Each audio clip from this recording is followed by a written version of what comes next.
curious. There. She followed him and soon found herself falling a very deep hole into a strange place called Curious. Conversation.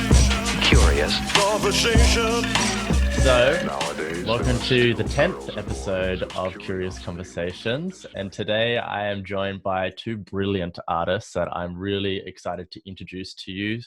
Two that I've been following on a journey for a few years, and what I've really enjoyed about both of them is the art alone. Like, I love looking at art, but to me, I'm not the best at interpreting art all the time, but I feel both of these artists have a message that is really easy to interpret and says something within different social constructs. That they have a political message, whether it's around feminine embodiment, challenging masculinity, sex positive work, all the things that really I talk about on my platform, but these two do it through art. So I just want to welcome both Samuel and Stephanie. Thank you for joining us today. Hi, thanks for having us. And I'd love to just go around and let you both introduce yourselves and let the audience know a bit about what you do and who you are. And Stephanie, if you'd like to start first. So I'm Steph, also known as Stephanie Rose Freeman, and I'm a painter. I'm an online course creator. I also do the spiral. But yeah, basically I started painting people in like empowered sexuality looking situations from my perspective, with flowers bursting out of them to, like, you know, give them this like air of fertility. So I just finished my first series doing that. I also have in the past done yoni paintings, live vulva paintings for women, which I got bored of and now I'm not doing anymore. And now I'm more focusing on online courses and teaching painting and teaching artists how to do Instagram and TikTok and all of the social medias. So yeah, that's a little basic rundown on me. Thank you, Steph. And Sam. Hi, my name's Sam Leighton-Dore. I'm an artist and writer based on the Gold Coast. I work in ceramics and painting and animation. I've been kind of moving into animation recently as an extension of my work. I like to, I guess my art is just the way that I explore ideas and reflect on my place in the world and interpret things that feel overwhelming to me. So it's all quite personal, but I'm not trying to speak for anyone. I'm just speaking for myself, and it's been really lovely having people connect with it, because I think it speaks to a shared vulnerability in this time. Yeah. Beautiful. Yeah, and that's what I want to speak to, I guess, to start with, is having this, I've labeled, I don't know what you label, but I see your work as quite political in a manner, but it's also, like you said, just vulnerable. Like, it's vulnerable work that just happens for me to come across as quite a political stance on certain things, right? And yeah, I want to really talk about, to start off with, is where that journey started off for you, where you're like, oh, I want to put this message out through the vehicle of art. For me? Yes, Sam. After high school, I studied filmmaking and quickly fell out of love with the process of it. There were so many rungs in the ladder missing, and I started writing essays, and that turned into some work in journalism, in the queer media, which was a bit too chaotic for me, to be honest. I struggle with conflict and confrontation, and there's a lot of that in journalism, and possibly queer media in particular. I kind of really, I mean, I think all these things that I'm kind of addressing, they're all kind of, I guess, reflections of my journey in therapy. So while it is all kind of personal, I think the broader issues around masculinity, sexuality, mental health have been kind of politicized in a broader Australian context in a way, because we kind of see things like, you know, challenging traditional masculinity as a really kind of left-wing radical thing, whereas I don't think that's necessarily the case. So I guess the work is political in that it stands for, you know, kind of decency and our shared sense of humanity and our kind of and I guess that's kind of seen as radical by some kind of conservatives. To me, I never sit down and think I want to start a political fire. Like the messages when you follow them down the rabbit hole, for me is always just about kind of humanity, and that kind of has natural political offshoots in kind of ways that I don't always have control of. Yeah, and which is beautiful to see that it, you know, because obviously art is interpreted in whatever way people see it, and that's, you know, you're not making it as a political thing, but here I am labeling it. No, I mean, occasionally I will like do a cartoon of Scott Morrison. So like, you know, I do. Where there's politics involved. Yeah, I dip my toe in. Yeah. I guess I have trouble kind of voicing the news cycle is so constant, and I feel like I'm consuming it always, and I have trouble putting my feelings about it into words occasionally. So we'll make a piece of work that kind of reflects how the circumstances have made me feel. And I think that for me is a more concise and accessible way of contributing to the discourse than a screenshotted notes app message, you know? Yeah. Oh my God, when I think about it, I just put this together in this exact moment. Like my two, even though they're both archived, but my two, like within my top 5 most engaging posts are using both of your artwork. So I think about it because I have Steph, is it Frozen? As I was saying, I just put a connection together as Sam was speaking of my two of my most engaging posts I've still had up until this day, like out of my top 10 most engaging posts, is using art from the two of you. So I had one of your pussy paintings, Steph, where I unpacked the idea of like in sex and when I have sex with women, there's this feeling of like going back to where I came from. Like feeling like I'm home when I'm inside a pussy. And obviously that created a whole conversation. And then Sam, I used your there was this the Be a Man one, and it was like it's got a yellow background and it's got these like little ceramics with a circle and then a like a triangle thing, and trying to put it in. Yeah, and that went really good for me. And I was talking about like my relationship with my dad. So I didn't even think about that when beforehand, but that's really cool. So come on, engagement. Thank you for letting me use your art as a vehicle to get followers. So that was pretty cool. Anytime. Yeah, always up for that.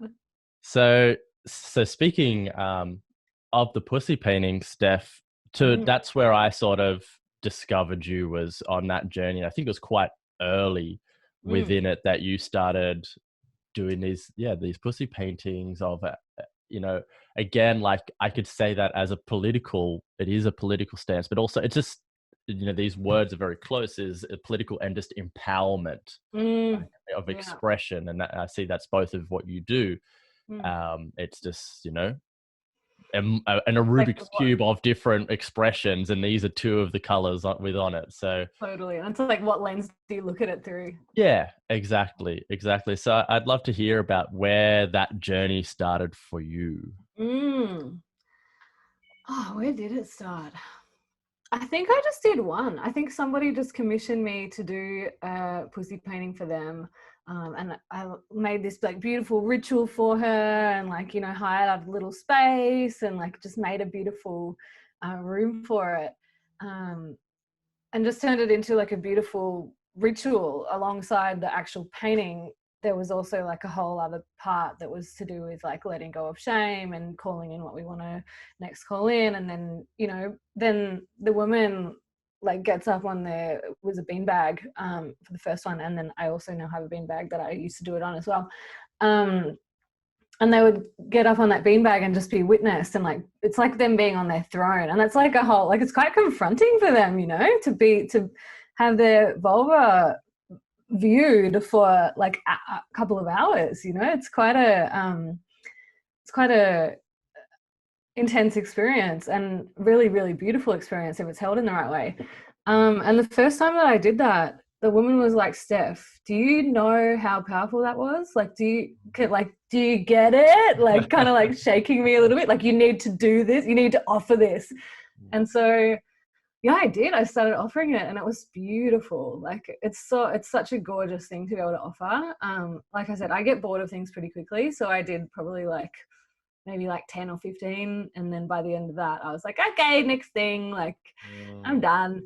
But the ones that I did do, like, oh my God, such a beautiful experience, both for me and for them. Like the moment that I show them their painting, like, oh my God, so beautiful. So most of the time they cry, like, so beautiful to be able to like gift that to somebody, you know. I mean, it's not really a gift, they pay for it, but, you know, gift that experience of like being able to see themselves through the eyes of an artist, like, so beautiful. Yeah, I really loved like seeing that process. And, you know, I know, for instance, you came to Sydney on tour and you did them out of our house at one point, and that was really cool. And just seeing, even like, because I knew a couple people that had done it with you, and just seeing the process that they had, you know, like seeing like pre-painting, post-painting, the empowerment they had within themselves is just remarkable, that art is able to give that kind of empowerment. So it's so beautiful. And I guess what I'm also curious about is, for instance, you're saying like artists, you know, we get bored of things, you know, we want to change. But like, even for me, you know, like you were Steph, the pussy painter chick, you know, like, and now for you to have evolved, what is that process like for you to shed the identity and step into a new version of yourself? Yeah, well, first I want to say I don't think the blanket statement artists, we get bored of things, may not be true for everyone, but it's definitely true for me. I'm a double Gemini. I'm very like, okay, done with that. Next thing. I want something exciting. Like, that's kind of how I operate. And I notice myself, like, if I get bored, I get stagnant. And so I noticed myself being like, okay, I think I'm done with this. I think it's time to move on to the next thing. Like, I've got another idea coming through. I'd like to pursue that. And that's for how it is, like how it is going through that. Like, I think it's fun. Yeah, it's kind of fun. It's just like, oh yeah, cool. What can I explore now? Like, what's the next piece? What's the next piece that I can grow into? And do you feel like the transition with your audience is easy, or is it difficult? Like, what's that like? That people definitely do come and go. Like, yeah, they definitely do. But I've kind of gotten over that. Like, it used to really freak me out, and like I'd be like, oh my God, I'm changing direction, I'm losing followers. Like, I'd really freak out about it. But like, it doesn't really bother me anymore. Like, I would rather be doing something that excites me and having people come and go than be just continuing along the same track and getting more bored and more bored and more bored and more bored, but growing and following, like, just doesn't feel good. So I'd rather just be like, you know, following, like, oh, this is interesting. And I honestly, like, I've had people, like, there are the people that come and go, and then there are the people that stick around no matter what. And those people that stick around no matter what have reflected to me, like, you know, everything that you do has your essence in it. Like, everything you do, it looks quite different, but it always is, you can tell it's yours. So I think that's the piece that, and I like that too. Like, I like, you know, knowing something that I don't know if every artist has this. Samuel, you might have this too. Paisley, you might have this too. Who knows? But I really love seeing a person's work and just being able to look at it and be like, oh, that's that person, or oh, that's that person. And I think it's such an interesting, like, it's like their energetic signature or something that's like in there, and you can like not even see their name on it and be like, ah, that person did that, that person did that. I love that. Yeah, it's like sticking on the radio and hearing like a new singer's new song that's a completely different genre to their last, but you're like, shit, is that, you know, David Bowie or whoever it is, you know, like it sounds like it, but I'm a bit confused because it's not usually. And then you have a look and like, oh shit, yeah, it is, you know. It's the same thing with anything is yeah, that essence is so important. And I think that's a big piece to speak to is like, yeah, of course, in this journey of growing, because that's what we want to do as artists, we want to reach more people. But yes, the people that come and go are also great, but you want people that know your essence and stick around for that. For that, yeah. Yeah. And obviously that, like you said, that creates sometimes some people, yeah, they only want this certain version of you. And, you know, another side of that can happen is, which I'm curious for you, Sam, especially saying you left journalism because it's such a sticky place that can create a lot of toxic conversations and just things that could not be great for you, for like our mental clarity and our emotions. I'm curious to hear, as you do have things that do challenge a lot of the social norms, especially within masculinity, how, if you do at all get any people that are like coming at you in any way, talking sideways to you, and how you're dealing with that. Yeah, I think I definitely do get, I think like 1/3 of people love my work, 1/3 are completely indifferent to it, and 1/3 hate it. So that's kind of the way I look at it. So I do always expect some pushback, because it's just, I think, comes with the territory of sharing work on a platform. And it's kind of, I didn't used to get pushback because I didn't have a big following, and the kind of bigger my following's gotten, the more pushback. So I kind of just accept that is a part of it.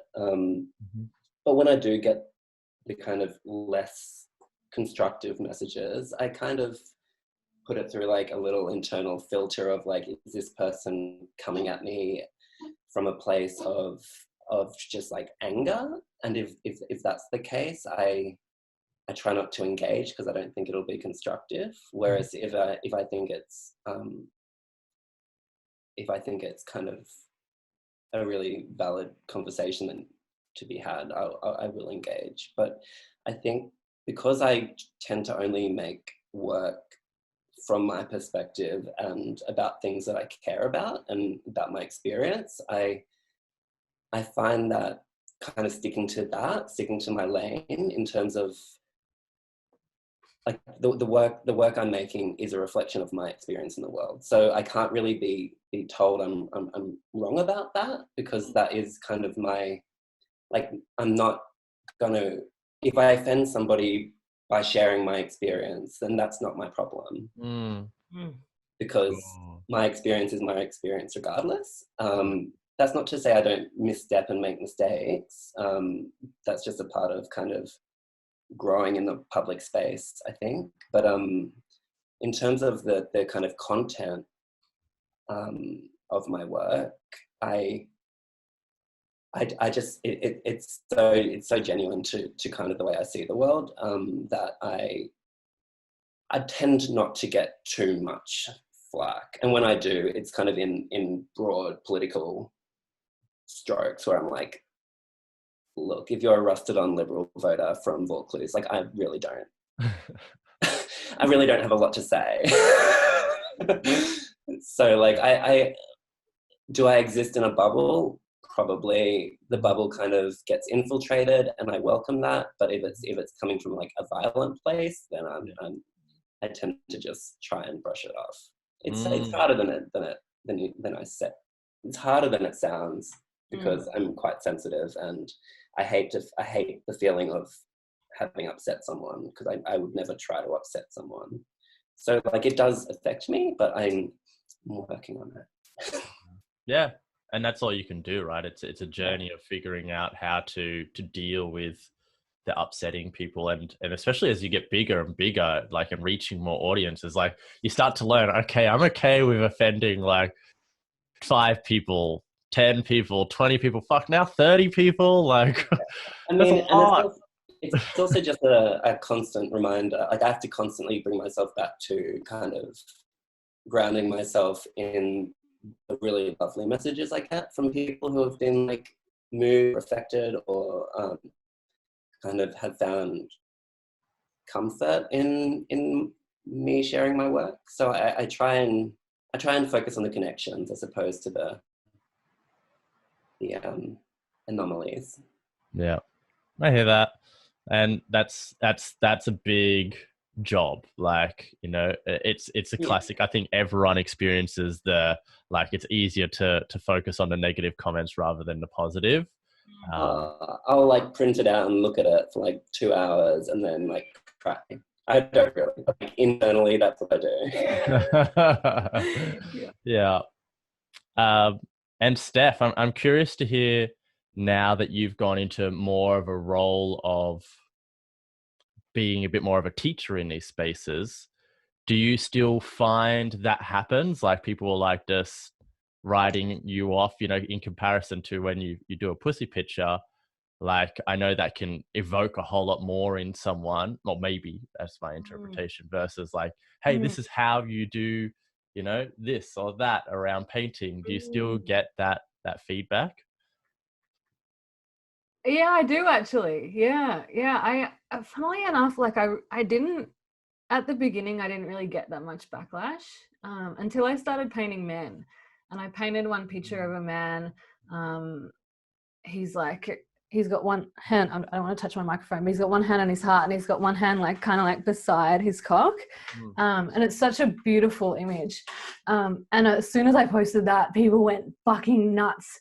People like they weren't ready to see that. Like they were like, yeah, you can show me empowered women, but like sexually empowered men connected to his feminine, no, don't want to see that. And so I was getting shadow banned and all these things was going on. So that was how it kind of showed up with the art. Not really that much of the pussy paintings, actually. Like people were just like, cool, It's a vagina. We love vaginas. So that was good.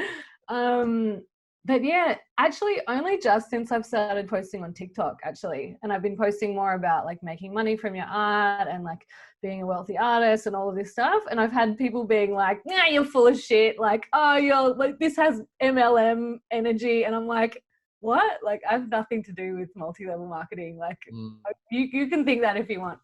So, and there's a lot of trolls on there as well on TikTok. So yeah, it's definitely, it's an interesting place for building the resilience to backlash. And I've 100% this year has been one of my core themes has been building resilience to backlash. And I totally agree with you, Sam. Like, fuck, those one little comments that kind of like hit you where it really hurts, and it's just like, oh god, my life's over. Like this is the worst thing anyone has ever said. It can completely derail your day. Completely. Even scattered among like all these beautiful comments, like one little ouchy one can be like, oh god, ow. Yeah, I think that's the work though. Like it really becoming desensitized or becoming maybe not desensitized, becoming more resilient to that backlash, because we're only going to grow more. Yeah, I think for me as well, it's kind of a case of having like childhood issues around rejection and around kind of bullying and around humiliation, and kind of I think being called out or like attacked in a public space very quickly triggers the panicked response in me that I had as a child when I was kind of went through similar things of being kind of laughed at by a group of people or rejected by a group of people. So I think there's like, in my case, there's definitely like a lot of me work I need to do to not have it be such a big deal, because it shouldn't be a huge deal. These things are only as scary as I think as we let them be. I just happen to let them be very scary. Yep. We have very similar stories in that regard. Yes. Yeah, mine's a bit different in that manner. It's because at school, I was the bully of the bullies. So like if someone was bullying someone, though I didn't have the size like majority of bullies would, I had the like psychological intellect to be able to like tear them apart, like find their insecurities and really just tear them apart in front of everyone. So they become the laughing thing. And I obviously, once I got out of school, I realized, yeah, there was a bit of like hero, but also that's still a villain. You know, that's not what you want to do. And that's the thing that I experience on social media is like, if someone leaves a negative comment, I look at their profile and I'll study them, and I'm like so badly want to like get them. You know, I want to get them so bad. I want to just really hurt them. I'm like, no, don't do it, and it just sits there. And when they gnaw away at me, because they do, some people like when they get me, they continue and continue and continue. I'm like, don't destroy them, you know. Like don't be the bully's bully, you know.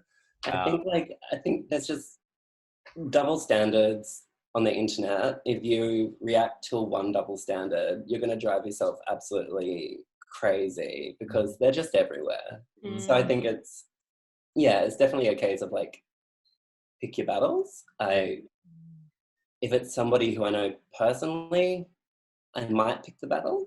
Yeah. But very rarely will that kind of resemble a conflict. It's more likely for me to just mute someone or well, that's the second thing, is because, you know, I can be a bit of an engagement slut. Is like, I know those things work in engagement wise. Like people come over and check it because it's drama, right? It's like, oh shit, look at this, you know, it's going off, and I'll play like it's my performer comes out as well. As like, I'll say the things that people are into as well. But again, I stick away from. I just don't respond to them.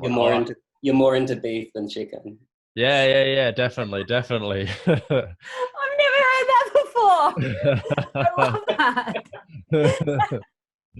And something you touched on, Descent, Sam, is definitely for me a truth. Is like, someone on the internet can hit me into any of the childhood wounds, like a really like sensitive spot, and that can hurt. But what hurts more is just someone that I know just disagreeing just a little bit, you know, just being like, no, I don't agree. I'm like, but I know you and you're meant to believe in everything I do, you know?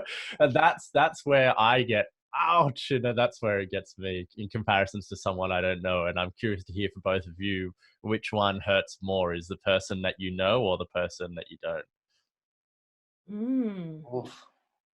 I get more from the people that I don't know, I think. As in I get more backlash from the people that I don't know. So do I, but it's when the one person that I do know gets me, I'm like, oh. Right. What's the difference between a punch and a slap? I mean, like, it's kind of, I think for me, I find them both kind of difficult in different ways. I think if it's someone, I'm more like, I mean, I've definitely had disagreements with some members of like my extended family about certain things I've posted. But I try not to give it too much oxygen, otherwise it becomes a drama. I'm just, super not into drama. I'm a double Cancer. Okay. Double jam, double Cancer. Love it. I'll just disappear into my shell and like wait it out, unless it's something I really, really believe in, and if I think someone's being really obnoxious and dangerous in their ideas, then I'll kind of take a run at it. But often case the engagement I'll carry it around for days, and it's just not worth it. Yeah, totally. I hear that. And so interesting, hey, how like the way that we showed up as children is exactly how we show up on social media when we get backlash. So interesting. It's a really great example of like the schoolyard. It literally is. It's just like all the people, some are cool, some are like not seen as being cool, some are influential, some aren't. And I think there's a sense that I've finally found community, and there's like, with that has come this deep fear of of being rejected by that community, or losing that community, or having that community taken away from me. So I think there's definitely a big, a lot of fear around having found a sense of belonging and then having that that community turn around and reject me. It's kind of like a big underlying fear for me. Does that happen to either of you? Do you have moments where you post some art or share something and you happen to lose followers by the tens or hundreds or thousands? Have you ever had one of those or a few of those? I definitely have. Like I said, for me, they fluctuate. Like it goes up and down. And I think when I'm being more spammy, they unfollow me, and I'm just like, okay, cool, like whatever. But not so much from anything like controversial. I don't think, as far as I can remember, I don't think I've posted something that's been like, oh, I don't agree with you, unfollow. Apart I'm from annoyed by you. Man. Yeah, apart from him, yeah. But then again, I got a lot of people following me from that too. But there was just a lot of like, and also a lot of people reporting it, and then I got shadow banned for fucking ages, and that was a whole thing. I think like when I post anti-cop stuff, I lose a lot of followers, but I also similarly I gain followers. It's kind of like a bunch of people just tap out and a bunch of people take their place who kind of have a more aligned, culminative perspective of the world, I guess. And I kind of, I mean, everyone has, not everyone, but a lot of people have like extended family who are in the police force, so I understand that some of that content might hit differently for them, but also I think the police are really corrupt and awful, so I'm not gonna not share that stuff. But I definitely do get it kind of those kinds of posts become bigger than my usual bubble.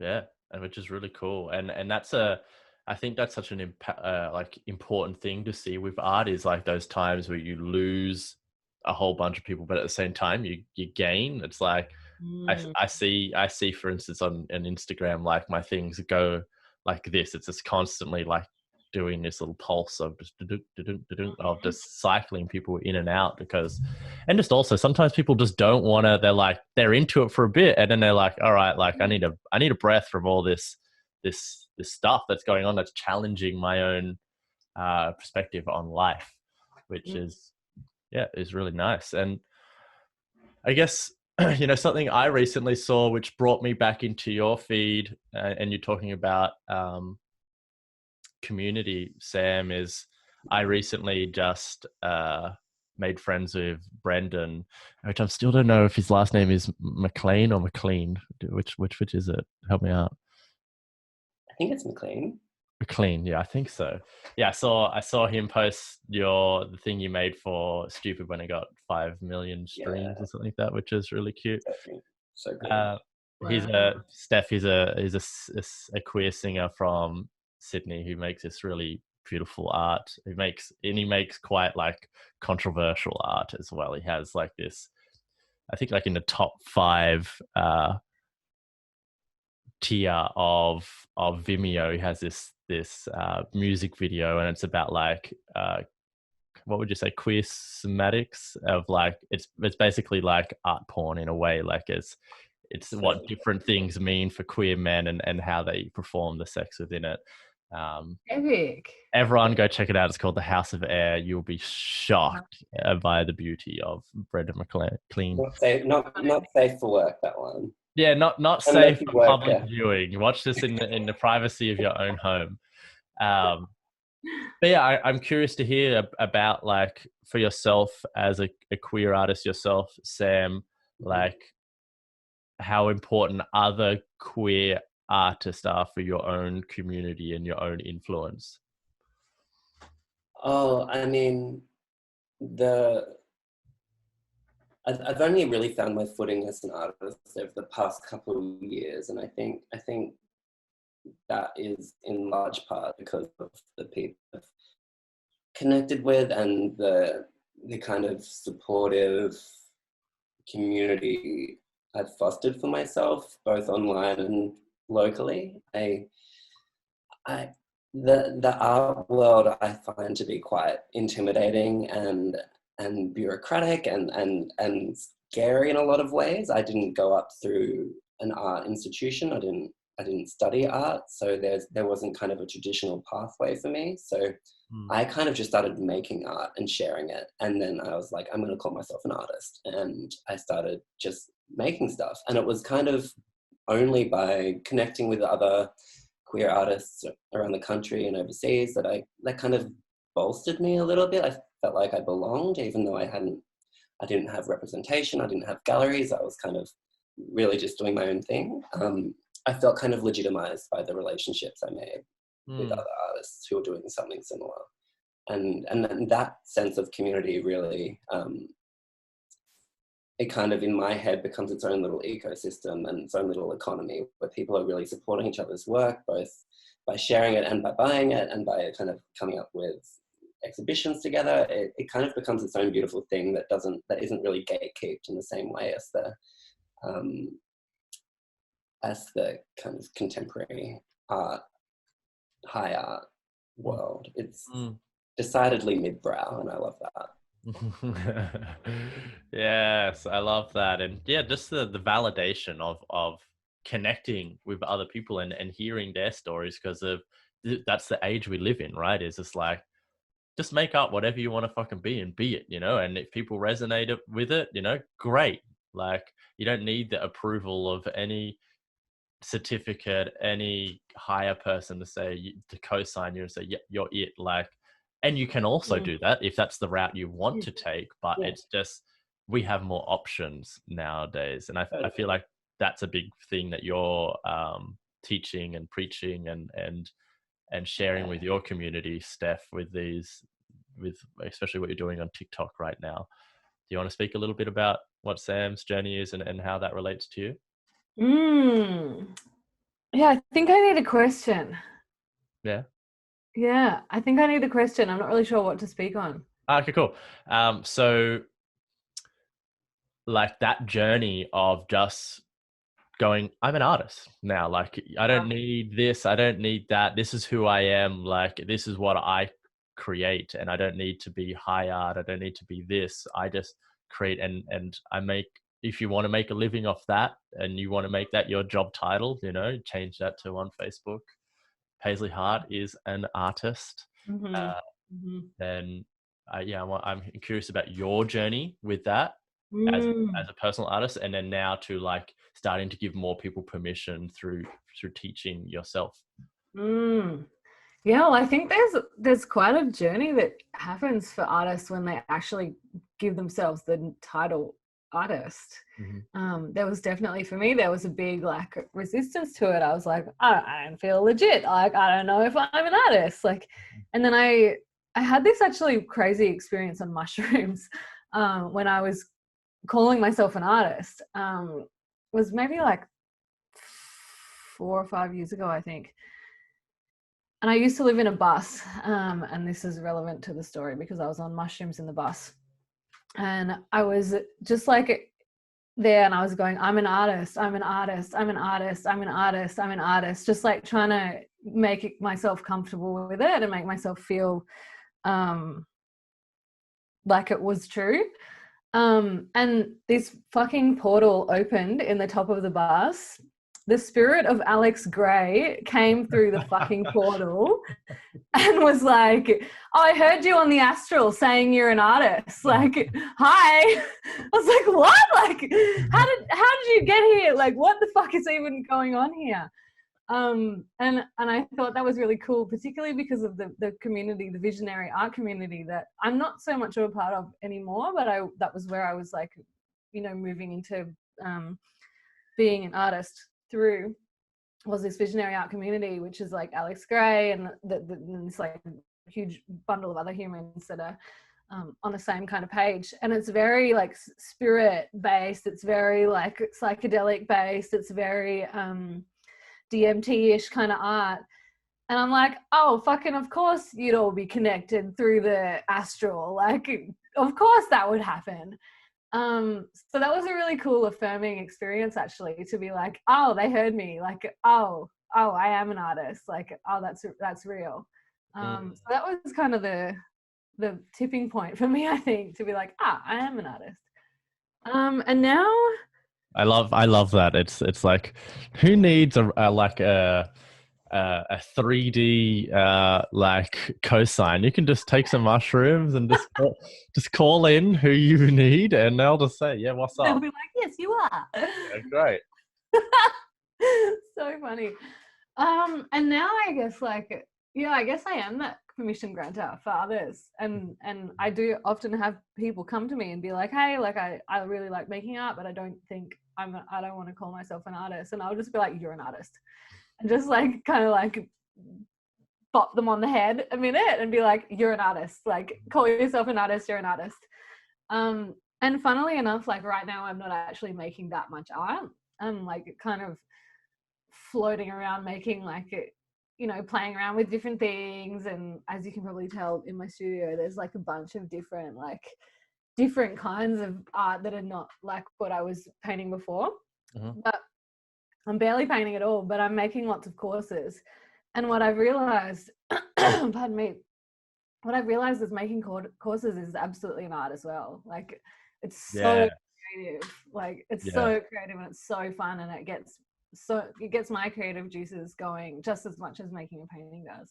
So I feel like you can call yourself an artist, like, no matter what you do. Now after having this experience, I'm like, oh yeah, like, you can be an artist and not make any art. You can be an artist for life, you know? Yep. I believe that's like, for instance, like, I run a course called Shapeshifters, and there's 4 archetypes of the business person, the artist, the lover, and the mystic. And a big thing I try and teach my students is, like, if you're just a business person and you make marketing plans, you're an artist, you know, because there's an art to marketing, you know, there's an art to making love. There's an art to, like, appreciating and being devoted to God, to nature, to whatever it is that you believe in. There's art in everything. And that's what especially with TikTok nowadays, like, I spend time on TikTok and I'm watching people. I'm like, yes, this is making so many people artists. Like, I'm looking at this and I'm like, this person, you know, just like any of us, was just a regular person until TikTok came along, and they've just figured out this little formula, and they're creating art, like, things that are giving me pleasure, that are making me think, they're making me laugh, that are making me excited, like, I'm entertained. And, you know, same with Instagram, same with Facebook, like, they've all, you know, MySpace used to make your own backdrop, and the song that'd come on when it was like an experiential experience, you know, that these platforms, and I feel like that is a massive thing, is like giving people permission to actually explore these platforms in a way to create art. And I'm curious to hear for both of you, using social media and the art of that in the manners of just whatever you feel to speak to, but like marketing, like the way that you create your actual, like, projects, and how sometimes do you put an Instagram filter on it, or a Facebook or a TikTok, not as in like the different things you slide through, but actually like, this is going to be on this platform. Am I going to create this differently because of the way that people engage on here, and from the writing to the different parts? I'm curious to hear about social media art for yourself, and your relationship with creating through social media. This is open to both of you. I mean, I've done a few, like, AR filters for Instagram, which have been kind of a fun way of pushing the kind of work I make into new spaces and having people interact with it. Cool. In their own ways, always really, really fun to see. I have kind of dabbled in TikTok, but I'm such a in for a penny, in for a pound type person. I just don't have enough enough kind of bandwidth at the moment to kind of commit myself to another platform. So I do dip in and out of it, and I love watching other people make work on it. But in terms of the way,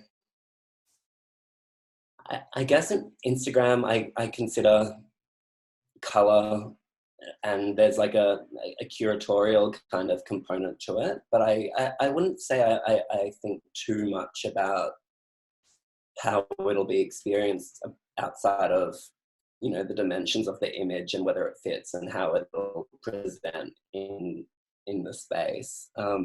It's kind of been more of it's just kind of how I've always shared my art. So it kind of comes hand in hand with, for me, like I didn't come up showing art in galleries, I kind of posted it. And because I'm such a visual person, it's kind of always just been the way I've done it. So it's kind of hard to separate my art from the platform in that sense. Because it's kind of, it's where I get all my engagement. It's where people see and experience my art is Instagram, really.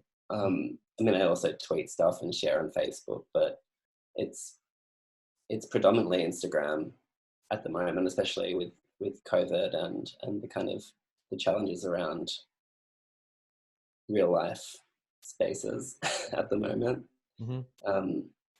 But I'm trying to reduce my time on social media. So I'm trying not to let it dictate the type of art I make. Yeah. So when you're saying you're trying not to let it, you're also saying that it does dictate it. It's like because if you birthed the art through there, are you now trying to take a step back from social media and seeing what happens if you get out of the lens of there and like you're out in this world? What happens when you create?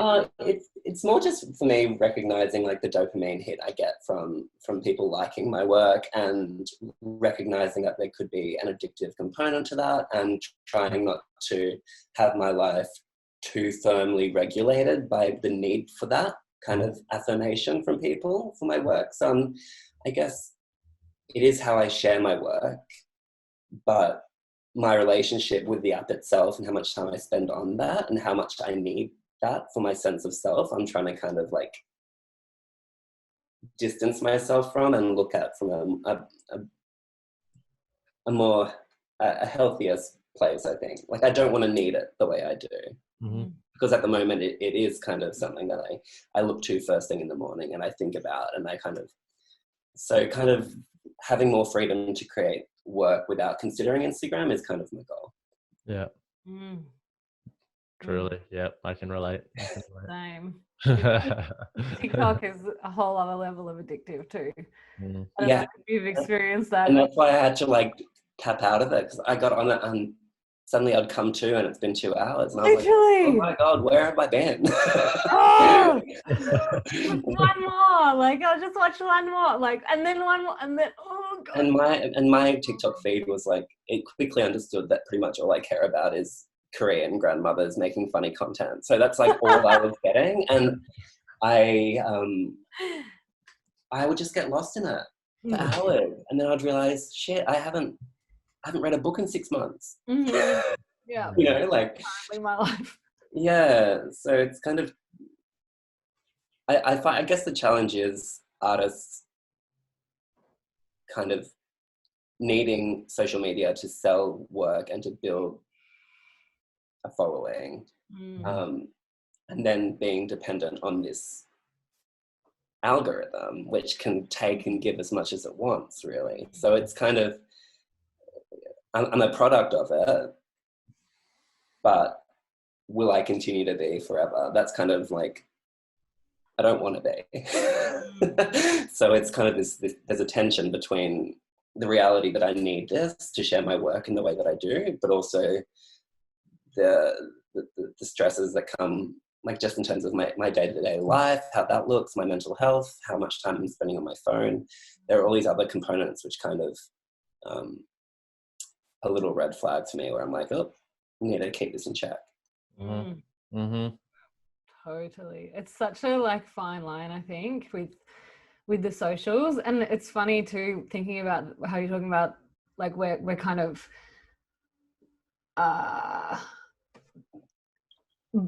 guided, or guide is not the right word, but it's the word that's coming to me, by this algorithm that can give or take as much as it likes. It's kind of annoying / disempowering that is a thing. And then I'm like, oh yeah, now I'll go on TikTok where the algorithm is way more friendly.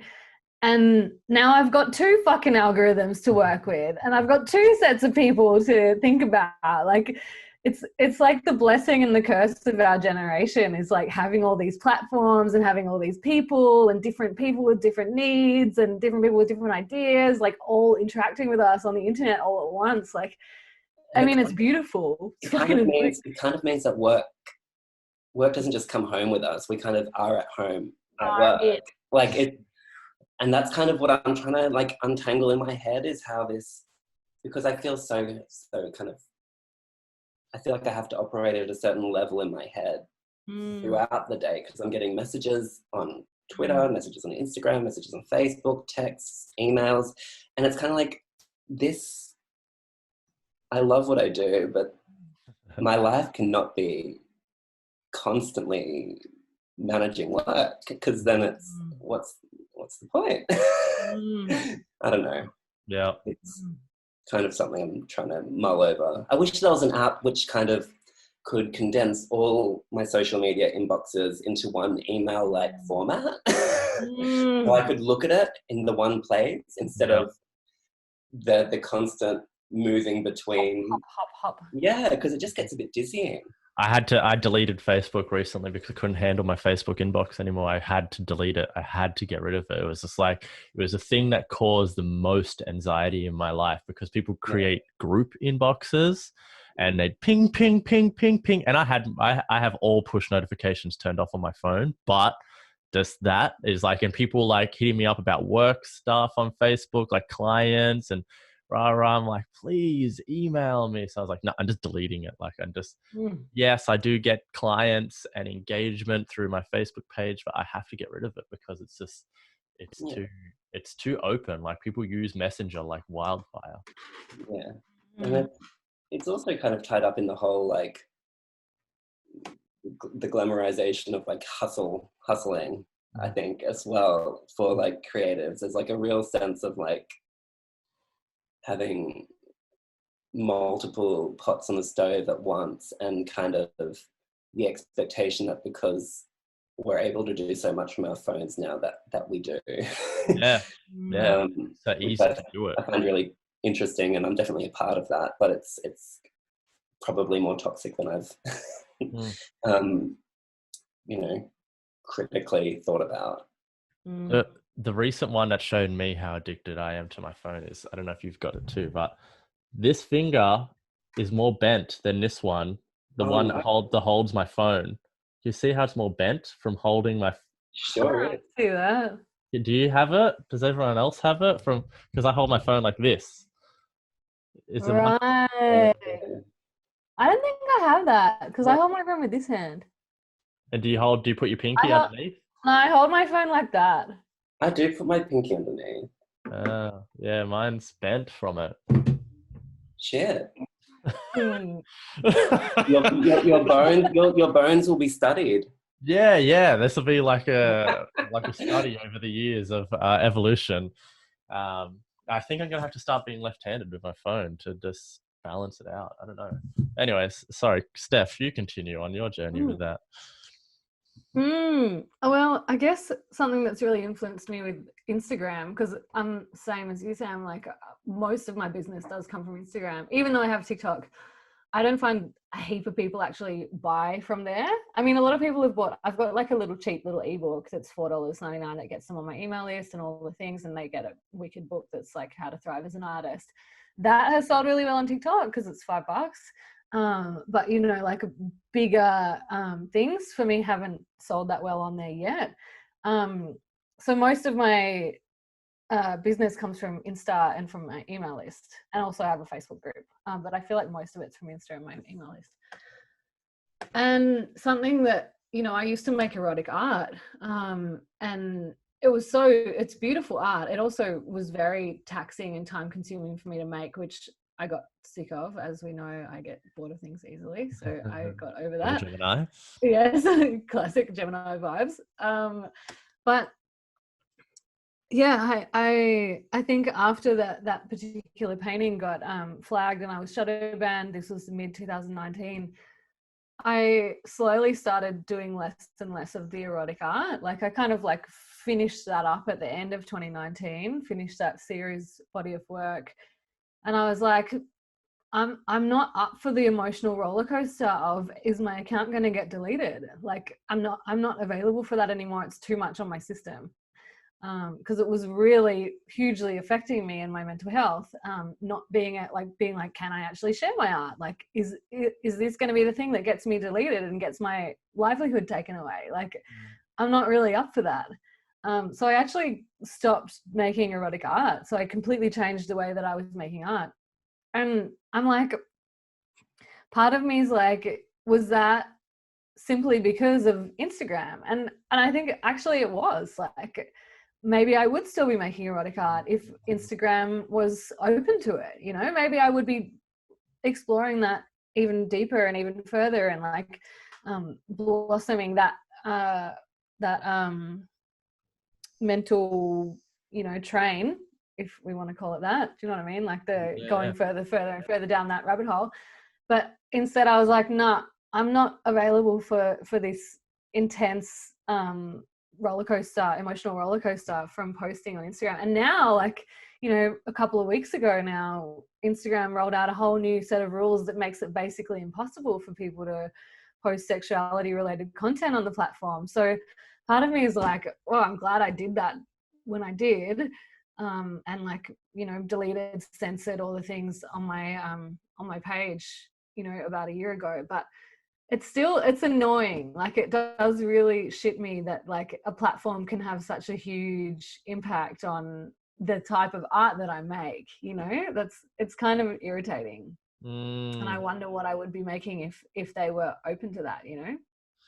Yeah, that's a big question, and that's a lot to unpack, especially I would say as an artist. You know, I'm curious to hear about your inner dialogue around that, like your, for instance, like artist integrity, like the not only the like going, oh, for my mental health I'm choosing not to do that anymore because it's tiring me, but I'm curious to hear what happened on the other side when you stop doing that, and now that you have this question of like, would I continue doing that, the artist in you, is there a voice going like, I know things along, oh, you're a sellout, or you're this, or you're that? Is there anything happening within there that's like, oh fuck, you abandoned this erotic art that was so true to you once upon a time?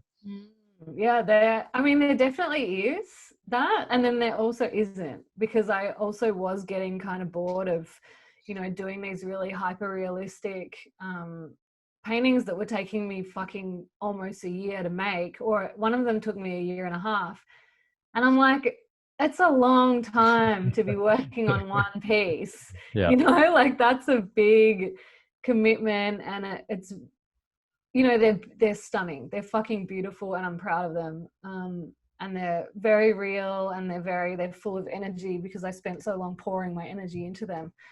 But I was just like, I want the instant gratification of just like making a piece of work and it being finished in like a day or a week, you know. And I was like, I want to explore kind of more symbolic, like I want to explore, instead of painting people having sex, I want to paint snakes, I want to paint pomegranates, I want to paint like, you know, vessels, or like, you know, things that kind of are representational of sexuality but are not actually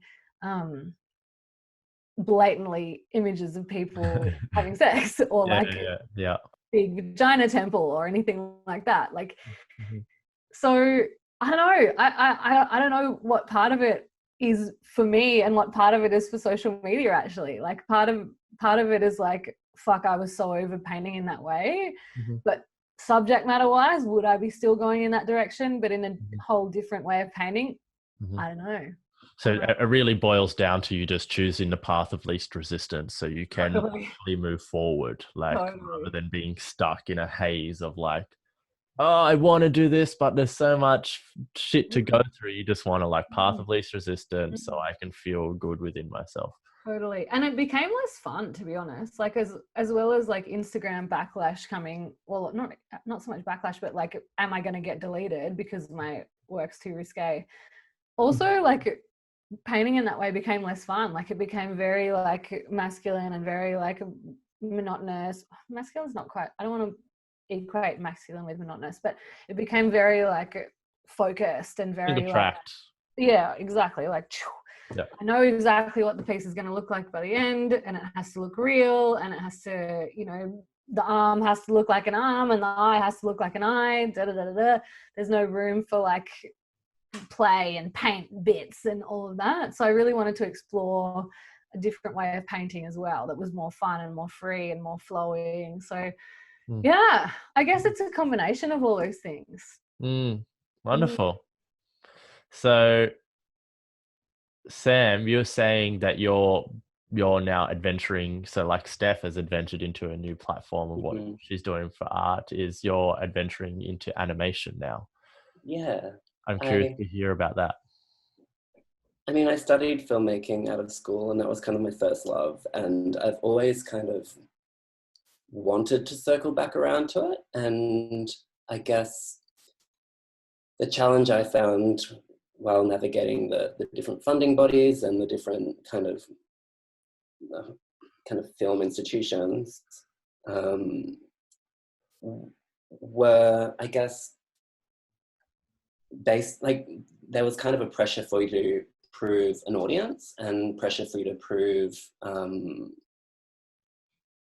I guess, familiarity with the TV and film viewing public. So when I started moving towards art, I've kind of always, in my head, the way I want my life to look in 10 years or whatever has always been like TV, film, writing, and art. Like I just want to produce content in those three kind of realms because I love all of them, and it keeps me happy when I move between them. So I guess, I mean, I've just had a TV show pilot get funding from Screen Queensland, which is exciting, but I started writing that 5 years ago. So it's kind of really been this kind of long process, but a really rewarding one, kind of building all the different layers of it. And, it's kind of been really rewarding to build a bit of a following with my art and to be able to share different parts of myself with those people. But yeah, I guess because I haven't followed any traditional path. Like 4 years ago, I was a receptionist full time. So like I kind of haven't. I've always imagined that the end result was inevitable and just had to like focus on that in a really stubborn way. And I am quite focused, I guess. So for me, it's just been like stirring the pots on the stove one at a time, rotating, understanding that there will be a meal by the end of it, hopefully. Yeah. And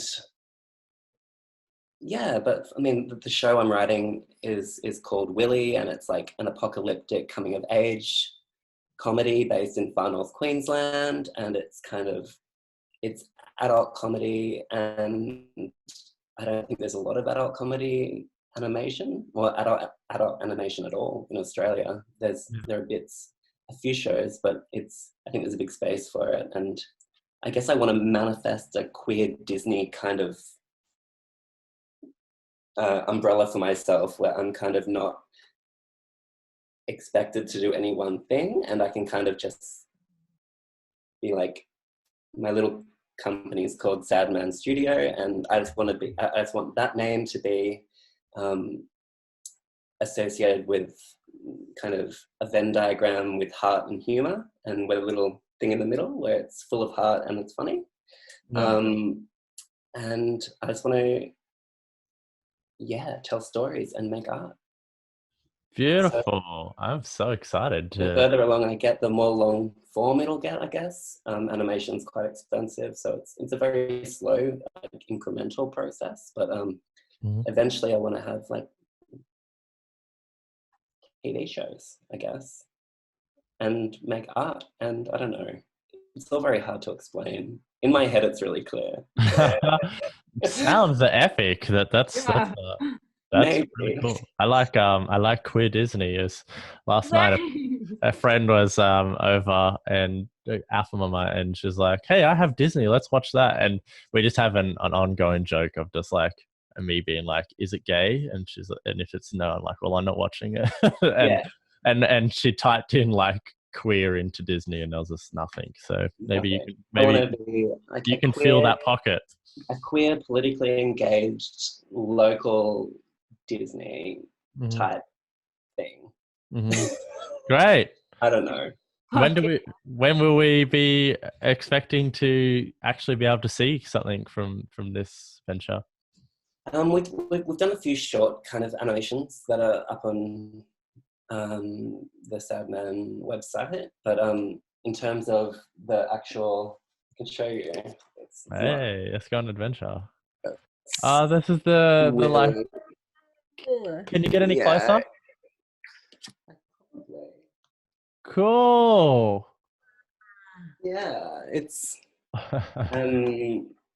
just so slow because you have to, at the moment where we've just gotten the Screen Queensland funding to produce part of the pilot, and then we have to take the pilot to the networks and get a network to attach itself, and then return to Screen Queensland to get development funding for a writer's room.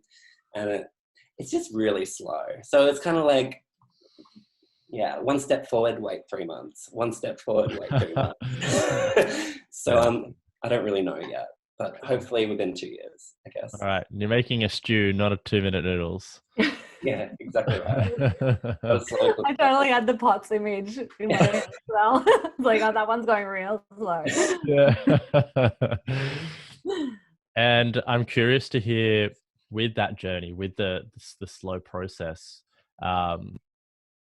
what does that do for your mental and emotional health? Like where are you on that journey alongside creating the art and getting the funding and taking it from here to there? What does that do for you in your own personal development journey? It's been a lot. It's been quite on. Like the last couple of years have been the most challenging years of my life, but the most rewarding simultaneously. So it's kind of, there's a lot of kind of validation that has come with, I guess, unfurling in the way that I've wanted to for a long time, and having my real life situation kind of become more in line with how I've always imagined my world being. So having my life become, becoming a full-time creative.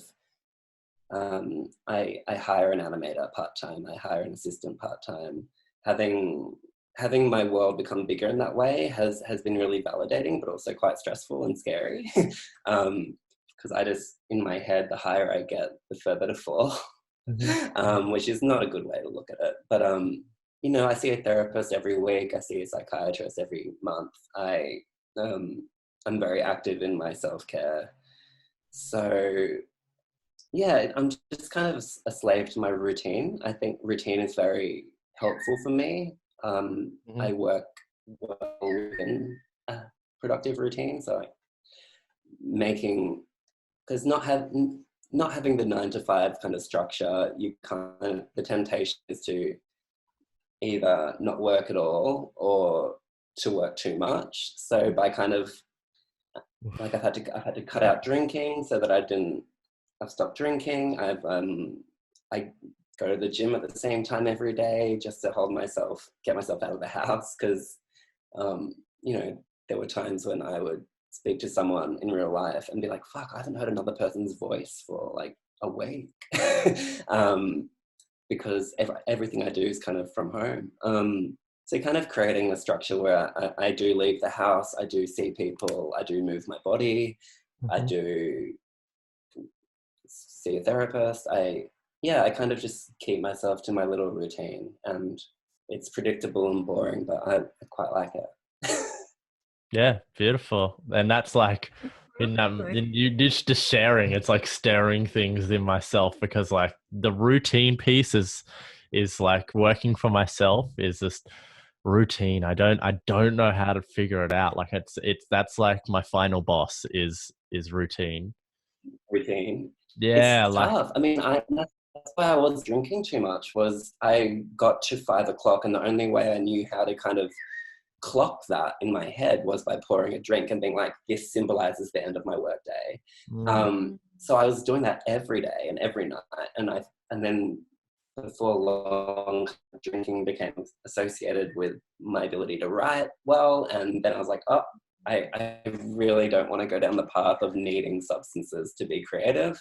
The tragic artist is like a tempting route to take, because it very tempting plays into how I felt as a child. But I'd much rather try and be a healthy and happy artist. yeah Which feels a lot more difficult. and it's like, it doesn't narrative, does it? sorry, say again, Steph. It doesn't really like play with the narrative of like the artist is like, in society people are like, oh, the artist, like the tragic artist, like, oh. And it's like, no, I don't choose that.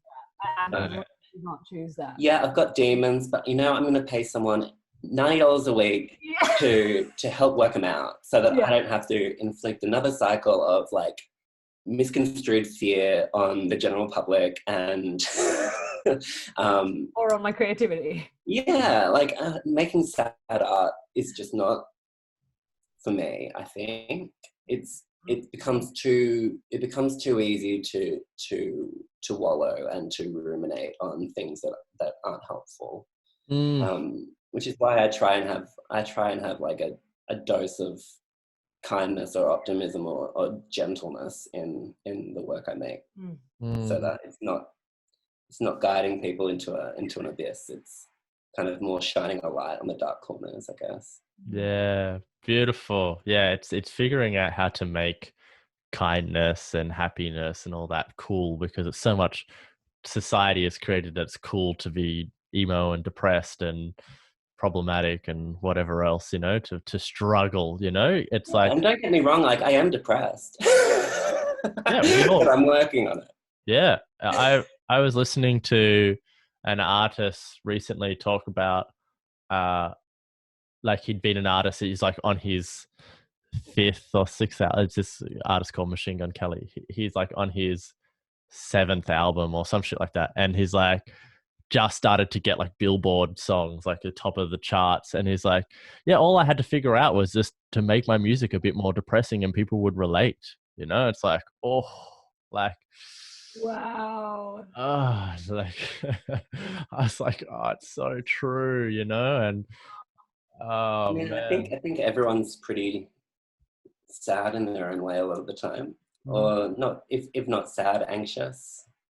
I think there's a lot of commonality in sharing how difficult, or comfort too. Comfort in seeing or hearing like shared experiences, yeah, art or through music. Well, yeah, someone, I want to say, I could be completely wrong, what a friend said to me the other day, and I want to say it was Yana, but I'm not 100% sure. A friend named Yana, who is also on this podcast, she said pain has a siren energy.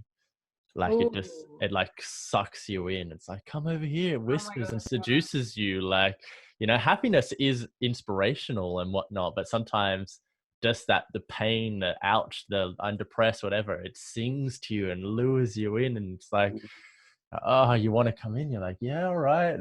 no, get away, get back off. I have church on Sunday. Here. I'm going to the gym. Bye.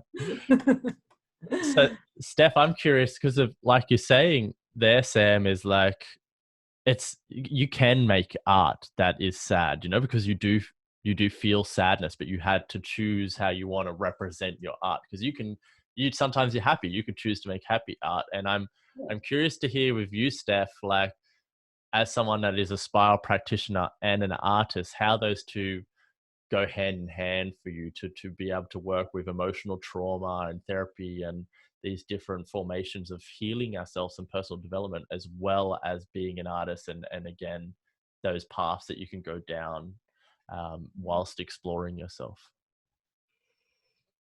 How do those two tie in together for you? I don't know, actually. They seem quite separate. Yeah. Interestingly. I mean, I'm sure we've all experienced being in that kind of like flow state in art, where no matter what the physical thing is that you're working on, you've just gone so far into it and spent so many hours on it that you kind of get into this kind of altered flow state. I'm sure many of us have experienced that, and maybe many people who are listening have experienced that. And I guess that's a place where I can access deeper parts of myself. Whether it be like whatever the fuck like, could be anything that I'm working on, could be like dots or anything. Like doesn't have to really for me show up in the subject, but just the focus and particularly with oil paintings, I find, just because they take a little bit longer, and I mean, you're also inhaling fucking whatever is in the, the terps and this, so there's an altered state that happens there a little bit. But like, I don't know, there's definitely some kind of deeper parts of self that I can access through being in the state of making art. But as for subject matter, I don't know that it actually shows up in subject matter for me that much. But definitely in the process. In the process, I can be like, brain can be like so focused on painting and not focused on anything else, and kind of in this flow. And then all of a sudden this realization will be like, oh, I do this thing. Oh, this is why this is happening. Or like, there'll be some kind of like, because the brain is so relaxed, I'm in a flow state, like my brain can kind of like connect a little bit. There can be like some kind of neural pathway that connects itself and be like, oh, here's something that I haven't thought of before. I think that's how it shows up, actually. Do you do any clearing on yourself during your art process making? I think if something comes up, I probably would. I can't think of a moment where I have. Yeah, I can't think of a moment where I have.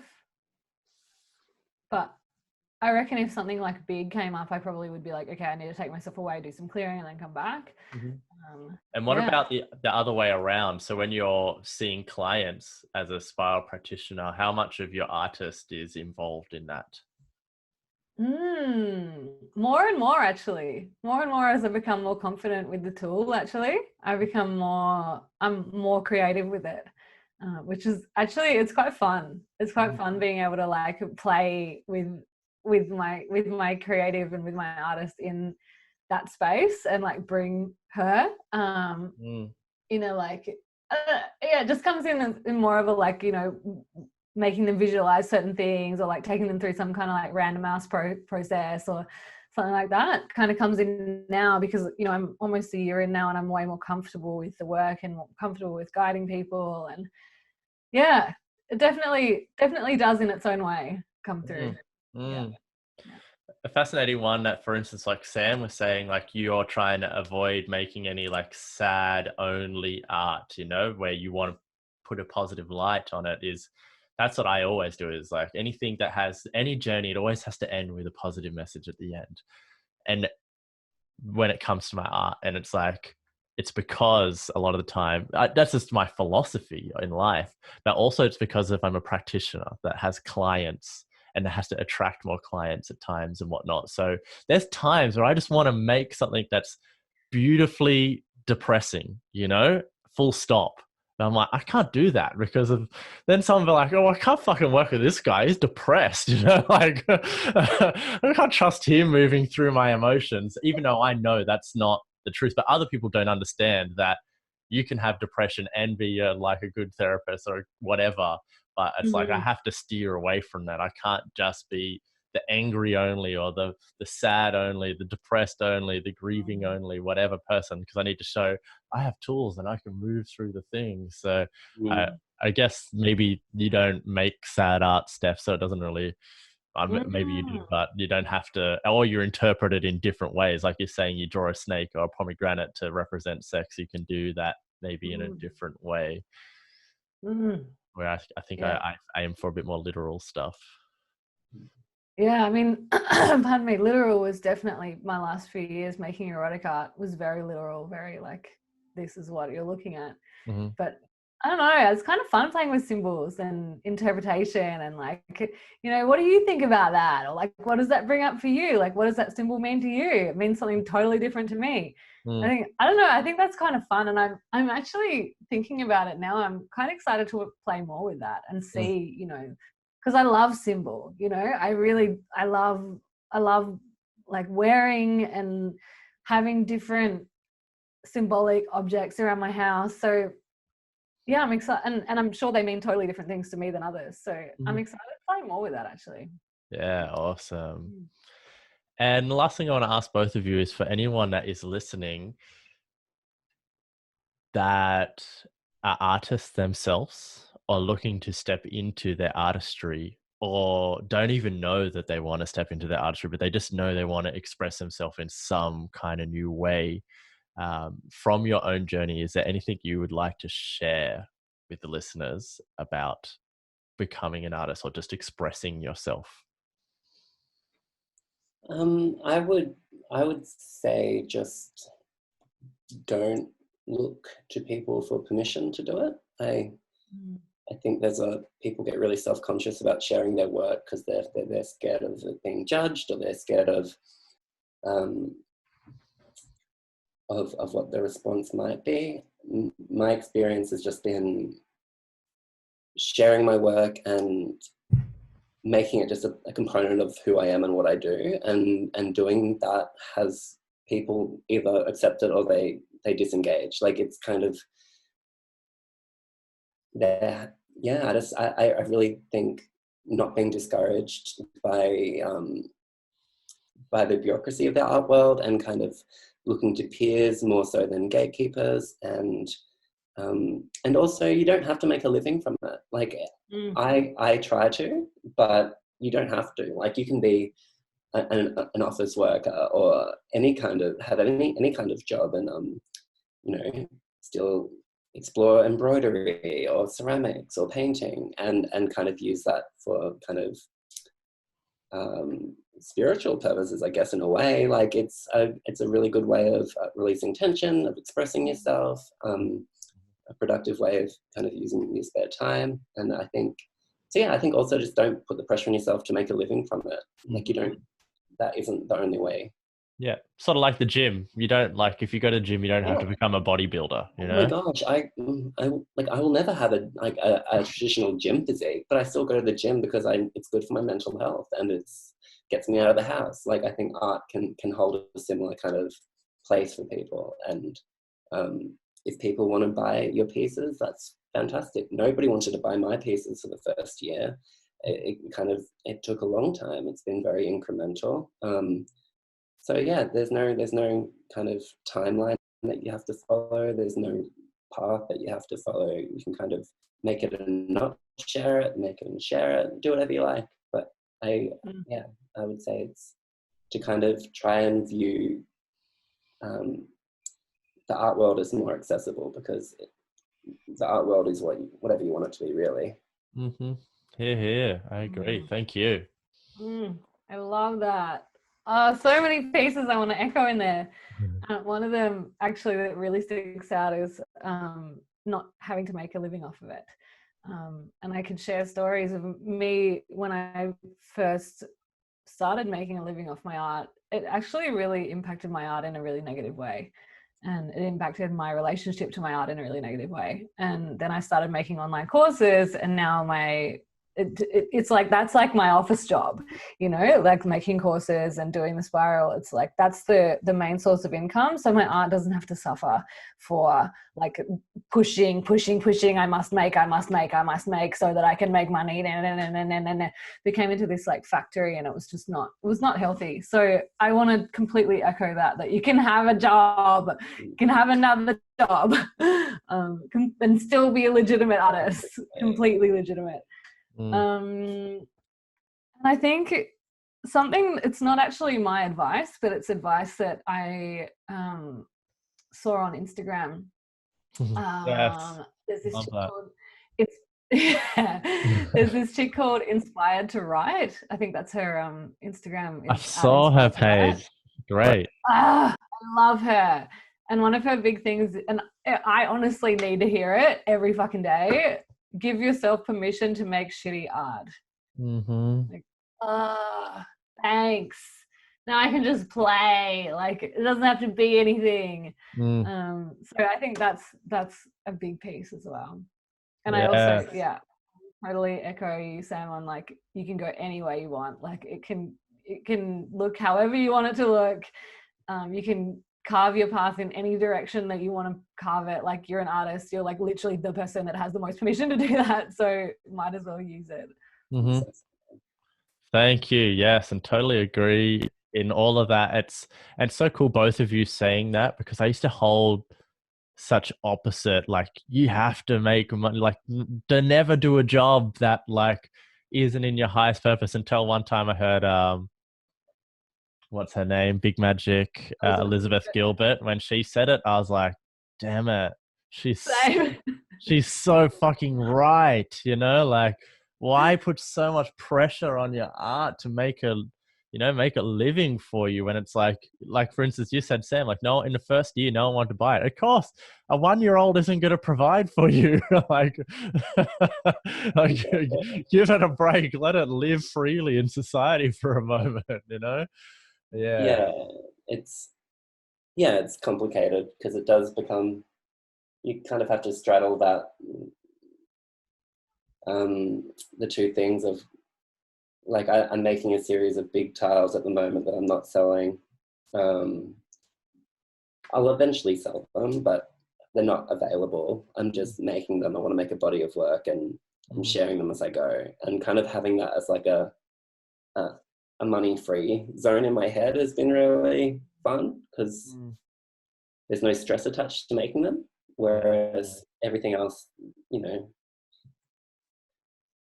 it becomes a thing. It becomes like messages and transaction and postage. It becomes like a thing. So kind of creating some distance from the job of it is important, I think. Yes. That money-free zone. I think I need to make something that's a money-free zone. I think that'll be really fun. Yes. And just, I'm going to put all of this in the bios and blah, blah, blah. But for just anyone that's listening that need instant gratification like me and don't want to read any further, where is the best place to reach both of you? I am on Instagram at Sam Leighton-Dore, and my website is sadmanstudio.com. Beautiful. Thank you. I'm on Insta at stephanie.rose.freeman, and that's the same for my TikTok, and my website is stephanierosefreeman.com. Awesome. Thank you two so much for joining me and sharing all the wisdom and all your emotional journeys, your mental journeys, everything, just and sharing information and joining me on Curious Conversations. I really, really appreciate it. Thanks so much for having me. Thanks. Thank you. She followed him and soon found herself falling a very deep hole into a strange place called Curious Conversation. Curious Conversation. Nowadays,